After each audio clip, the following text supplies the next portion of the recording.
ഒന്ന് ആലോചിച്ച് നോക്കുക, നമുക്ക് കുറച്ചെങ്കിലും ഉളുപ്പും ധാർമ്മികതയും വേണ്ടേ? ഈ പാവപ്പെട്ട പ്രവാസികളുടെ കാര്യം പറയുമ്പോൾ ജ്യോതി മൽഹോത്ര 6 പേരെ എക്സ്പേർട്ടേജിന് ചെയ്തു. നമുക്ക് എന്തെങ്കിലും ഒരു മര്യാദയും മാന്യതയും വേണ്ടേ? നമ്മളൊന്ന് ആലോചിച്ച് നോക്കണം. നമ്മൾ മനുഷ്യരായിട്ട് നിന്ന്, ഇന്ത്യക്കാരായി നിന്ന് ആലോചിച്ച് നോക്കണം. അതാ നിന്റെ വിഷമം? അല്ല പിന്നെ ഇതേ മനോഭാവമാണ് നേരത്തെ ഓർഗനൈസറിന്റെ കാര്യം പൊക്കിപ്പിടിച്ച് പറഞ്ഞല്ലോ. മോഹൻലാൽ ഇസ്ലാമിസ്റ്റ് തീവ്രവാദികളുടെ കാശ് മേടിച്ചു ദുബായ് പോയെന്ന് പറഞ്ഞു രാവിലെ ആർട്ടിക്കിൾ ഇട്ടു. വൈകിട്ട് ആയപ്പം ബാക്ക്ലാഷ് കൊണ്ട് പിൻവലിച്ചു. അതാണ് ഓർഗനൈസർ. അതായത് മോഹൻലാൽ, നമ്മുടെ മഹാനായ മോഹൻലാൽ പോലും ഇസ്ലാമിസ്റ്റ് തീവ്രവാദികളുടെ ചട്ടുകമാണെന്ന് പറയുന്ന, കൈതപ്പുറം ദാമോദരൻ നമ്പൂതിരിക്ക് പാകിസ്ഥാൻ ബന്ധമുണ്ടെന്നും തീവ്രവാദികളുടെ ബന്ധമുണ്ടെന്നും പറയുന്ന വേടനെതിരെ എന്നെ അന്വേഷണം വേണമെന്ന് പറയുന്നത് ഈ ഒരു ഗുമ്മിന് വേണ്ടി ദേശീയത പോരുത്. നമ്മുടെ നാഷണലിസം ഇൻക്ലൂസീവ് നാഷണലിസം ആണ്, എല്ലാരെയും ഉൾക്കൊള്ളുന്ന നാഷണലിസമാണ്. ഷഹീദ് അഫ്രീദിയെ ഉൾക്കൊള്ളുന്ന ഷഹീദ് അഫ്രീദിയെ കൊണ്ടുവരണ്ട, ഇൻക്ലൂസീവ് ആക്കിയത് അങ്ങനെ പറയരുത്. രാഹുൽ ഷഹീദ് അഫ്രീദിയെ കൊണ്ടുവന്നത് ശരിയാണോ അല്ലയോ? അയ്യോ, കൊണ്ടുവന്നത് ആ വ്യക്തികൾ യാതൊരു കരുതിക്കൂട്ടലില്ലാതെ ചെയ്തതല്ലേ? അല്ല, അതല്ല ചോദ്യം. കൊണ്ടുവന്നത് തെറ്റോ ശരിയോ? ഷാഹിദ് അഫ്രീദിയെ കൊണ്ടുവന്നതിന്റെ പിന്നിൽ ഗൂഢാലോചനയൊന്നുമില്ല. അവർക്ക് രാഹുൽ, എന്റെ ചോദ്യം അതല്ലല്ലോ. അതല്ലേ പറഞ്ഞത്? ഷാഹിദ് അഫ്രീദിയെ കൊണ്ടുവന്നത് ശരിയോ തെറ്റോ? അയ്യോ, ഒരു സംശയവുമില്ല. ഷാഹിദ് അഫ്രീദിയെ വിളിച്ചത് അവർക്ക് തെറ്റ് പറ്റിയതാണ്. അവർ പ്രത്യേകിച്ച് അത് തെറ്റല്ലല്ലോ. അത് തെറ്റാണെന്ന് രാഹുൽ എങ്ങനെ അസ്യൂം ചെയ്യുന്നേ? അതല്ല ഉദ്ദേശം. ആ സംഘടനയുമായി അയാൾക്ക് എന്ത് ബന്ധം? ആ ചെയ്ത ആൾക്കാരുമായിട്ട് ബന്ധം വെച്ച് പറഞ്ഞു. ഒരു വരി കൂടി, ഇനി നേരത്തെ പറഞ്ഞ തീവ്രവാദികളെ രാജ്യദ്രോഹികളെ ട്രൈ ചെയ്യണം. ആ രാജ്യദ്രോഹി ആരാന്നറിയാമോ? സോഫിയ ഖുറേഷി തീവ്രവാദികളുടെ സഹോദരിയാന്ന് പറയുന്ന വിജേഷ, അയാളെയാണ് ട്രൈ ചെയ്യേണ്ടത്. മഹാത്മാഗാന്ധിയെ വെടിവെച്ചു കൊന്ന ഗോഡ്സെ, അവരാണ് തീവ്രവാദി. അല്ലാതെ ഈ നാട്ടിൽ കാണുന്ന എല്ലാരെയും എന്നിട്ട് നമുക്ക് ഷഹീദ് അഫ്രീദിക്ക് ഭാരതരത്ന വർണ്ണം കൊടുക്കും. എന്നാ വേണ്ട,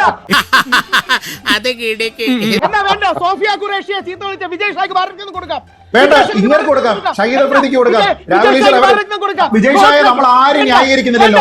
വിജയ് ഷായെ ന്യായീകരിക്കുന്ന ഒരാൾ ഈ ചർച്ചയിലുണ്ടോ രാഹുൽ? വിജയ് ഷായെ ന്യായീകരിക്കുന്ന ഒരാളുണ്ടോ ഈ ചർച്ചയിൽ? ഷഹീദ് അഫ്രീദിയെ വിളിച്ചോണ്ട് പോകുന്ന ആൾക്കാരെ ന്യായീകരിക്കുന്ന ഒരാളുണ്ട് ഈ ചർച്ചയിൽ. അങ്ങനെ ഒരാളുണ്ട് ഈ ചർച്ചയിൽ. പക്ഷെ വിജയ് ഷായെ ന്യായീകരിക്കുന്ന ഒരാൾ ഇവിടെ ഇല്ലല്ലോ. പിന്നെ ചൂടാണ്ട് AC ഒന്നും ഇല്ല. അത് കൊണ്ടുവന്ന് ആരെങ്കിലും ആദരിക്കുന്നുണ്ടെങ്കിൽ അവര് നിഷ്കളങ്കരും പാവപ്പെട്ടവരുമാണെന്ന് പറയുന്ന ആൾക്കാർക്ക് ഭാരതരത്നം രാഹുലാണ് ഇവിടെ സ്ട്രോമാൻ കൊണ്ടുവരുന്നത്. ഷഹീദ് അഫ്രീദിയെ കൊണ്ടുവന്ന കാര്യത്തിൽ സോഫിയ ഖുറേഷിയെ കൊണ്ടുവരുന്നതാണ് സ്ട്രോമാൻ. അതാണ് സ്ട്രോമാൻ. നീ ഒന്നും പണയണ്ട. ജാഗ്രത കുറവൊന്നുമല്ല, ശുദ്ധ മര്യാദകേട്, ശുദ്ധ തെമ്മാടിത്തരം, ശുദ്ധ ശുദ്ധ ഭാരതീയ വിരുദ്ധത, ശുദ്ധ തെമ്മാടിത്തരം. തെമ്മാടിത്തരം കാണിച്ചവനെ തെമ്മാടി എന്നല്ലാതെ അവനെ ഗോഡ്സെ എന്ന് മാത്രം വിളിച്ചിട്ട് കാര്യമില്ല. ഗോഡ്സെ എന്നോ ഗാന്ധി എന്നോ വിളിച്ചിട്ട് കാര്യമില്ല. ശുദ്ധ തെമ്മാടിത്തം കാണിച്ച ആൾക്കാരെ തെമ്മാടികൾ എന്ന് വിളിക്കണം, അല്ലാതെ മറ്റു പേര് വിളിക്കരുത്. നിനക്കതൊക്കെ എങ്ങനെയാ സാധിക്കുന്നത്? യാതൊരു ഇതുമില്ല അവർക്ക്.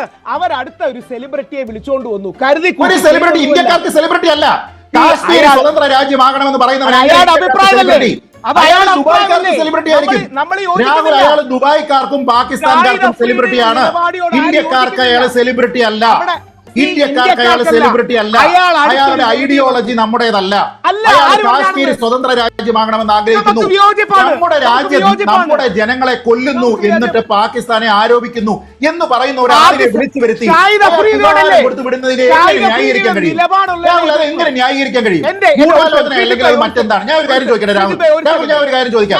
രാഹുൽ ഈശ്വർ ഇയാളെ ഇവിടെ കൊണ്ടുവന്നു. നമ്മൾ ഇയാളെ ഇവിടെ കൊണ്ടുവന്നതിന് ശേഷം അയാളെ പൊന്നാട അടിക്കുകയും അയാൾക്ക് നമ്മൾ പോകുന്ന സമയത്ത് ഒരു ചുണ്ടൻ വെള്ളം ഗിഫ്റ്റ് ചെയ്യുകയും ചെയ്തതിന് ശേഷം ഞങ്ങൾ ഇൻക്ലൂസീവ് ആണ് എന്ന് പറഞ്ഞിട്ട് കാര്യമുണ്ടോ? അതൊരു ഗൂഢാലോചന ഇല്ല. ഇയാൾ പൊട്ടി ഭൂമിയിൽ ഇങ്ങോട്ട് വീണതാണെന്ന് പറയാൻ പറ്റുമോ?